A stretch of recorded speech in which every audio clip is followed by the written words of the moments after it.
Hello प्यारे बच्चों, आपका स्वागत है ओशम मैथ्स क्लास के अंदर। और आज के इस वीडियो में हम एक शानदार सा ट्रिक डिस्कस करेंगे।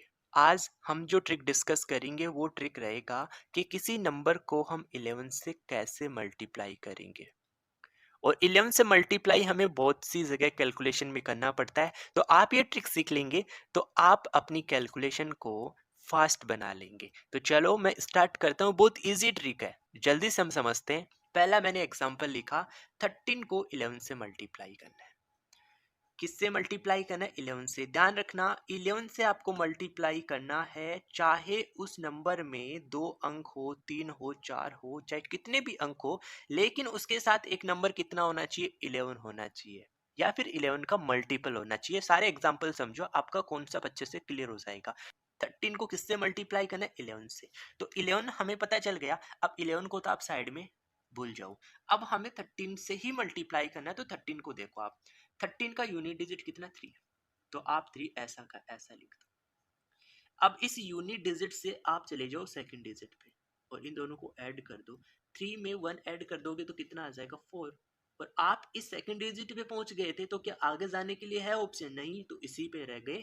तो यहाँ पे एक 1 आप वापस से लिख दो, यानी सेकंड डिजिट आप वापस से लिख दो। तो 13 को 11 से मल्टीप्लाई किया तो कितना आया? 143 आया। समझ में आया?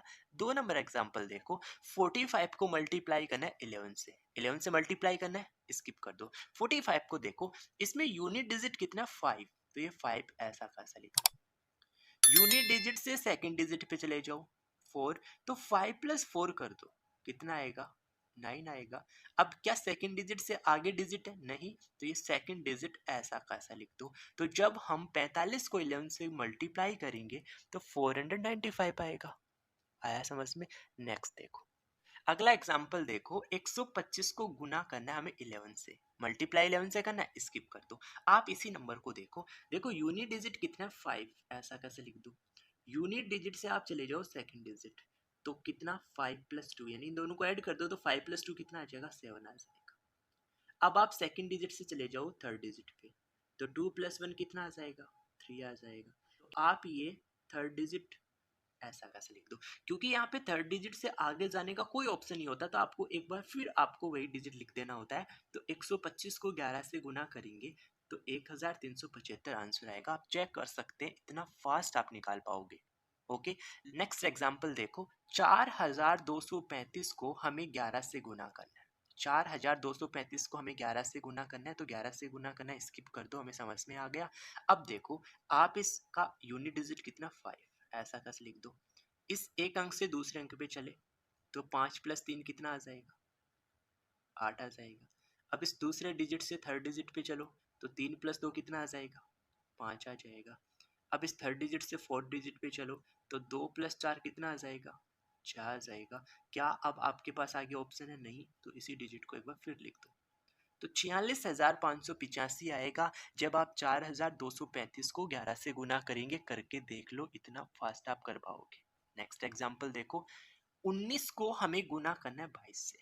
19 को 22 से गुना करना है। अब आप कहोगे कि इसमें 11 तो दिख ही नहीं रहा। नहीं दिख रहा, बिल्कुल नहीं दिख रहा, लेकिन आपको मैं दिखा दूंगा। ध्यान से देखो, क्या मैं इस 22 को ऐसा लिख सकता हूँ? 2 इंटू 11, 2 इंटू 11, और इसके साथ इंटू में कितना? 19 है। ये अपने दिमाग में कर सकते हो आप। 22 को 2 इंटू 11 लिख सकते हो। अब 19 को 2 से गुना करोगे तो कितना आएगा? 38 आएगा। जब हम 19 को 2 से गुना करते हैं तो कितना आएगा? 38 आएगा। अब इसको किससे गुना करना है? 11 से। क्या वही बन गया ना जो मैं आपको सिखा रहा हूँ? कर लो। 11 से करना तो 11 को स्किप कर दो। 38 को देखो, देखो यूनिट डिजिट 8 है, तो ऐसा कैसा लिख दो? यूनिट डिजिट में आप सेकंड डिजिट पे जाओगे तो ऐड करोगे, कर लो। 8 प्लस 3 कितना आएगा? 11। तो यहाँ 1 ही लिखना है, 1 हासिल का नीचे लगाना है। ध्यान रखना, जब भी 2 अंक बनेंगे तो एक अंक लिखना है, एक हासिल में ले जाना है। क्या आप 3 से आगे जा सकते हो? नहीं, तो आप इसी को एक बार फिर लिखते हो। तो 3 में आप एक हासिल जोड़ के लिखेंगे, तो 3 प्लस 1 कितना आ जाएगा? 4 आ जाएगा। चेक कर लो, जब आप 19 को 22 से गुना करेंगे तो 418 आएगा। आया समझ में? एक लास्ट एग्जाम्पल आप और समझो। जब आप 37 को 55 से गुना करोगे तो क्या आंसर आएगा? बहुत सिंपल है। क्या आपको यहाँ 11 दिख रहा है? नहीं, तो बना लो। आप इस 37 को ऐसा कैसा रहने दो। क्या हम इस 55 को 5 इंटू 11 लिख सकते हैं? तो आप कहोगे बिल्कुल लिख सकते हैं। अब 37 को 5 से गुना कर लो पहले, तो 7 को 5 से गुना करोगे 35 आएगा, 5 3 बचा, 5 को 3 से करोगे तो 15 और 3 कितना आ जाएगा 18, यानी 37 को 5 से किया तो 185 आया। इसको हमें किससे गुना करना है 11 से। बन गया सेम वही ट्रिक, लगा दो 11 को स्किप कर दो, 11 से मल्टीप्लाई करना स्किप कर दो, इसका यूज नहीं है। 185 को देखो इकाई अंक कितना 5, ऐसा कैसे लिख दूं? इकाई अंक से कहाँ जाएंगे, दहाई अंक पे जाएंगे, तो दोनों को जोड़ दो, 8 में 5 जोड़ेंगे तो कितना आएगा 13, 3 हासिल का बचेगा, एक लगा दो ऐसा कैसा। अब इस दहाई अंक से तीसरे अंक पे जाएंगे तो 8 प्लस 1 9 और एक हासिल का 10, 0, फिर एक हासिल का बचा। अब क्या आगे ऑप्शन है, नहीं, तो इसी अंक को हम वापस लिखते हैं, तो एक में एक जोड़ दो हासिल, तो कितना आ जाएगा 2। यानी जब हम 37 को 55 से गुना करते हैं तो 2035 अपना इसका क्या आएगा, मल्टीप्लाई आ जाएगा। आई होप सभी को ये ट्रिक समझ में आ गई होगी। आप मुझे कमेंट करके ज़रूर बताएं। बेसिक कॉन्सेप्ट और ऐसे ही मज़ेदार ट्रिक सीखने के लिए आप अपने इस चैनल के साथ ज़रूर जुड़ जाइए। Okay, thank you for watching video.